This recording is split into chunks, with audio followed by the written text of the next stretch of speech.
చంద్రన్న రెండు కళ్ళ సిద్ధాంతం కలిగిన చంద్రబాబు ఆధ్వర్యంలో ఈ రాష్ట్ర ముఖ్యమంత్రి యనమల రేవంత్ రెడ్డి గారి సారథ్యంలో తెలంగాణ జలాలని పట్టుకొని వెళ్తున్న క్లారిటీగా కళ్ళ ముందు పోతున్న మన జలాలను చూస్తూ ఏమీ మాట్లాడకుండా ఏది పూర్తి స్థాయిలో ఏది కళ్ళుండి చూడలేక చెవులుండి వినలేక నోటితో మాట్లాడలేకుంటున్న నా తెలంగాణ యువతకు హ్యాట్స్ ఆఫ్.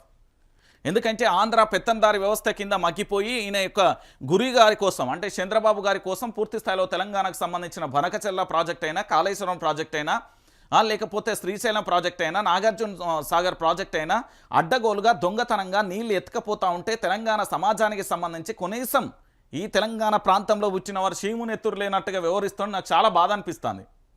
కోర్టుకు వెళ్ళేది లేదు, లేదా దీని మీద ఫిర్యాదులు చేసేది లేదు. నీళ్ళ గురించి నేను తెలియదు అని చాలామందికి అంటాను కదా, కారణం ఇదే. జలదోపిడికి కుట్ర చూడు, చంద్రబాబు రూపంలో జలదోపిడికి కుట్ర. ఇంకొక విషయం ఏంటంటే అక్కడ ఛత్తీస్గఢ్కు సంబంధించి పూర్తి స్థాయిలో కూడా ఆ రాష్ట్రానికి సంబంధించి ఏది బీజేపీ ప్రభుత్వం ఉన్నా కూడా ఆ రాష్ట్రానికి సంబంధించి పూర్తి స్థాయిలో రక్షించుకునేందుకు నీళ్ళ విషయంలో 29,000 కోట్లు తీసుకొని శాంక్షన్ చేసి ఆడ ప్రాజెక్టులు కడుతున్నారు. కేంద్రంలో అధికారాన్ని అండగా చూసుకొని చంద్రబాబు చేస్తున్నాడు. నా తెలంగాణ మాత్రం బిక్కుబిక్కుమంటూ ఎడార్లా చూస్తున్నాయి. కాంగ్రెస్ ప్రభుత్వం అధికారంలోకి వచ్చిన తర్వాత జరుగుతున్న ఈ యొక్క బాధాకరమైన సంఘటన ఇది.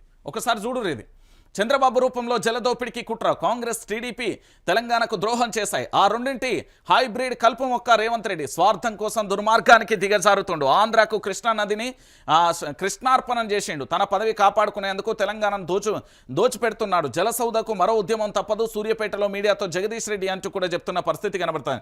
నేనేమంటున్నానంటే ఈ తెలంగాణ రాష్ట్ర వ్యాప్తంగా ఉన్న చాలామంది నేతలు చీము నెత్తురు ఏమన్నా ఉంటే ఇది మన జలాలను మనం కాపాడుకోవాలి. నేను మళ్ళీ చెప్తున్నా, మన జలాలను మనం కాపాడుకోవాలి. ఆంధ్ర పెత్తందారి వ్యవస్థకు సంబంధించిన నారా చంద్రబాబు నాయుడు గారి సారథ్యంలో, రెండు కళ్ళ సిద్ధాంతం కలిగిన వ్యక్తి సారథ్యంలో ఆయన శిష్యుడైన రేవంత్ రెడ్డి కేవలం ముఖ్యమంత్రి పదవి కోసం తెలంగాణ నీళ్లను తాకట్టు పెడుతున్నాడు. ఇక్కడ ఆయన వ్యక్తిగతంగా ముఖ్యమంత్రి పదవి అయితే నేనేమనకపోతున్నా, కానీ రాష్ట్రానికి సంబంధించిన పదవి అది, ఆ కుర్చీ.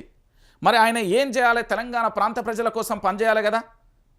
అదేది పట్టినట్టు అతి లేదు గతి లేదు. చాలా బాధాకరమైన విషయం ఇది. బనకచెర్ల ప్రాజెక్టు కానీ ఇతరత్ర ప్రాజెక్టులతోని పూర్తి స్థాయిలో కూడా వెళ్ళిపోతున్నాయి. మొత్తం ప్రాజెక్టులను మొత్తం కృష్ణా నదిని కృష్ణార్పణం చేసే ప్రయత్నంలో ఉన్నాడు మన సారు. నేను ఇదే కాదు చాలా రకాలుగా చెప్తాను. కోర్టులకు వెళ్తలేరు దీని గురించి.